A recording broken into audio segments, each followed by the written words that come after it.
ఎవరైనా సరే ఆరోగ్యంగా ఉండాలంటే శుభ్రత పాటించాలి. మరి శుభ్రత కావాలంటే ఎలిం ప్రొడక్ట్స్ వాడాలి. నమస్కారం అండి, నేను doctor Pradeep Vajja, MD physician, register endocrinologist, Bhaskara hospital Shapur గడ్డమైసమ్మలో చేస్తున్నాను. ఈరోజు మనం స్థూలకాయం ఒబిసిటీ గురించి డిస్కస్ చేద్దాం. ఎందుకంటే ఈ మధ్య చాలా ఎక్కువగా పిల్లలు, అంటే చిన్న చిన్న పిల్లలు కూడా చాలా ఒబీస్గా లావుగా ఉంటున్నారు అన్నమాట.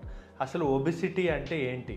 ఒబిసిటీ అంటే మన వయసుకి, మన హైట్కి, అంటే మనం ఉండాల్సిన హైట్కి వయసుకి తగ్గట్టు కాకుండా ఎక్కువగా ఉండడాన్ని. ఫర్ ఎగ్జాంపుల్ బిఎంఐ క్యాలిక్యులేటర్ అని ఉంటుంది, మీరు గూగుల్లో కూడా సెర్చ్ చేయొచ్చు. మీ హైట్, వెయిట్ ఇవన్నీ దానిలో ఎంటర్ చేసి, ఏజ్ కూడా ఇవన్నీ దానిలో ఎంటర్ చేస్తే మనకి తెలుస్తుంది. మీ బిఎంఐ అనేది లెస్ దెన్ 25 ఉంటే నార్మల్, 25 to 30 మధ్యలో ఉంటే ఓవర్ వెయిట్ అంటాం, 30 కంటే ఎక్కువ ఉంటే దాన్నే ఒబిసిటీ అంటాం. ఇవి మనకి గూగుల్లో కూడా దొరుకుతుంది అనమాట. ఈ ఒబిసిటీ అనేది మామూలుగా 5 years నుంచి కూడా ఎక్కువగా మనం ఇండియాలో బాగా పెరిగిపోతుంది. ఎందుకంటే జంక్ ఫుడ్స్ కానీ, ఎక్కువగా పని చేయడం అనేది మనం తగ్గించాం.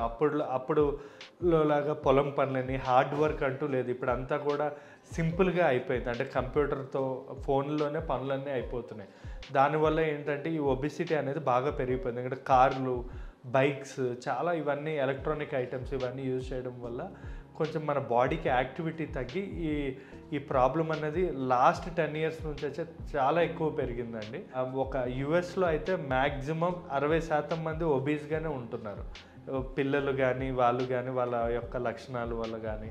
ఈ ఒబిసిటీ అనేది ఎందువల్ల వస్తుంది అంటే బాగా డైట్ లేకపోవడం వల్ల. ఈ junk foods, oil foods, masala foods, లేదా స్మోకింగ్, డ్రింకింగ్, స్వీట్స్ ఇవన్నీ తీసుకునే వాళ్ళు. రెండో మోస్ట్ కామన్ ఏంటంటే ఫిజికల్ యాక్టివిటీ లేకపోవడం వల్ల. మూడో మోస్ట్ కామన్ ఏంటంటే లేడీస్లో హార్మోన్ల ప్రాబ్లమ్స్ వల్ల, థైరాయిడ్ అని, పీసీఓడి అని, ఇలాంటి వాటి వల్ల కూడా ఈ ఒబిసిటీ అనేది బాగా పెరిగిపోతుంది. ఈ ఒబిసిటీ అనేది తగ్గించుకోకపోతే చాలా నష్టాలు ఉంటాయండి.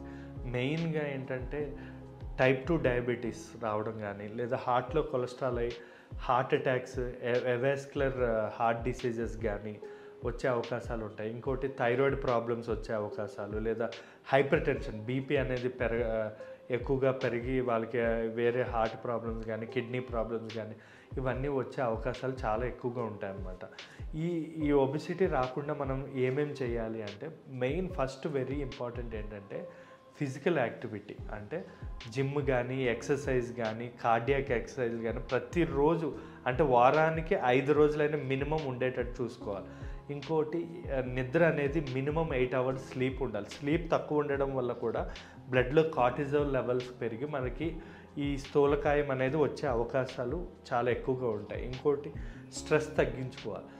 స్ట్రెస్ పెరగడం వల్ల కూడా మన బాడీలో కొన్ని హార్మోన్స్, కార్టిజోల్ అని కొన్ని హార్మోన్స్ ఏవైతే ఉంటాయో అవి పెరిగి మనకి ఈ స్థూలకాయం అనేది వచ్చే అవకాశాలు ఉంటాయి. ఇవే కాకుండా డైట్ చాలా ఇంపార్టెంట్ అండి. మనం సన్నగా అవ్వాలి అంటే డైట్ ఇంపార్టెంట్. డైట్లో మెయిన్గా ఏంటంటే తక్కువ ఎక్కువ సార్లు తినాలి. పీచు పదార్థాలు, ఫైబర్ ఫుడ్స్ ఎక్కువగా తినాలి. స్వీట్స్ కంప్లీట్ ఆపేసేయాలి. జంక్ ఫుడ్స్, లేదా యూజ్ చేసిన ఆయిల్లో మళ్ళీ వేసే ఫుడ్స్ ఉంటాయి కదా, ఆయిల్ ఫుడ్స్ కానీ, పిండి వంటకాలు కానీ. హార్మోన్ కరెక్షన్ కూడా చాలా ఇంపార్టెంట్ లేడీస్లో, లైక్ పీసీఓడి అని ఉంటాయి, హార్మోన్ కరెక్షన్స్ అనేవి. ఇలాంటివన్నీ కూడా మనకి చాలా ఇంపార్టెంట్. ఇంకా బయట ఫుడ్స్ అలవాటు చేసుకోకుండా, ఏది చేసుకున్నా కూడా ఇంట్లోనే కుక్ చేసి క్యాలిక్యులేట్ చేసి చేసుకోవడం అనేది ఇంపార్టెంట్. ఇప్పుడు నేను డైట్ చెప్పొచ్చు, కానీ డైట్ అనేది ఒక్కొక్క బాడీకి ఒక్కొక్కలా చెప్పాలి. అందుకే మీకు కరెక్ట్గా నేను డైట్ ఇవ్వలేకపోతున్నాను. కానీ అలా అని చెప్పి మీరు అన్నెసరీ డైట్స్ కొన్ని ఉంటాయి. అంటే కొన్ని డైట్స్ చేయడం వల్ల స్టార్టింగ్ 10 kgs తగ్గిపోవచ్చు, కానీ మళ్ళీ అది ఎప్పటికైనా ఆపేసేయాల్సిందే. ఎందుకంటే ఆ డైట్ మీరు అలా పాటిస్తుంటే మీ కిడ్నీలు ప్రాబ్లం కానీ, హార్ట్ ప్రాబ్లం కానీ వచ్చే అవకాశం ఉంటుంది. సో ఏదో టైంలో ఆపేసినప్పుడు 10 kgs నుంచి సడన్గా మీరు 20 kgs పెరిగే అవకాశం ఉంటుంది. సో అండర్ డైటీషియన్ లేదా డాక్టర్ హెల్ప్ తీసుకొని మీరు డైట్ అనేది ఖచ్చితంగా చేస్తే మంచిదండి. ఇవే కాకుండా మనకి ట్యాబ్లెట్స్ ఉంటాయి, లేదా intermittent fasting, keto diets. Like keto diets అని మనం లైఫ్ లాంగ్ చేయకూడదు, ఇయర్లీ వన్స్ చేసుకుంటే సరిపోతుంది. ఇంటర్మిటెంట్ ఫాస్టింగ్ అంటే 7లోగా భోజనం తినేసి మళ్ళీ నెక్స్ట్ డే మార్నింగ్ 7 అంటే 12 hours ఇంటర్మిటెంట్ ఫాస్టింగ్ అనమాట. ఇది ఎవరైనా చేయొచ్చు. ఇంటర్మిటెంట్ ఫాస్టింగ్ కానీ, లేదా కొన్ని ట్యాబ్లెట్స్ ఉంటాయి ఆర్లిస్టాట్స్, అంటే ఓబిలైట్ అని, ఐ షేప్ అని ఉంటాయి ఆర్లిస్టాట్స్. అవి వాడడం వల్ల కూడా మన బాడీలో కొలెస్ట్రాల్ అబ్జర్వ్ అవ్వకుండా మోషన్ ద్వారా ఆయిలీగా కొలెస్ట్రాల్ అయిపోయి వెయిట్ లాస్ అయ్యే అవకాశం ఉంటుంది. సెమాగ్లూటనైడ్స్ అని ఉంటాయి, 3 mg నుంచి స్టార్ట్ చేస్తాం, అది 7 mg 15 mg అలా పెట్టుకుంటాం. సెమాగ్లూటనైడ్స్ అని కొన్ని ఇంజెక్షన్స్, లెరాఫిట్ అని, లెరాగ్లూటనైడ్స్, సెమాగ్లూటనైడ్స్, ఇలా ఇంజెక్షన్స్ కూడా ఉంటాయన్నమాట. Depending on patient A side effects లేకుండా కిడ్నీ మీద దేని మీద పడకుండా ఇలా ట్రీట్మెంట్ ఇస్తాం.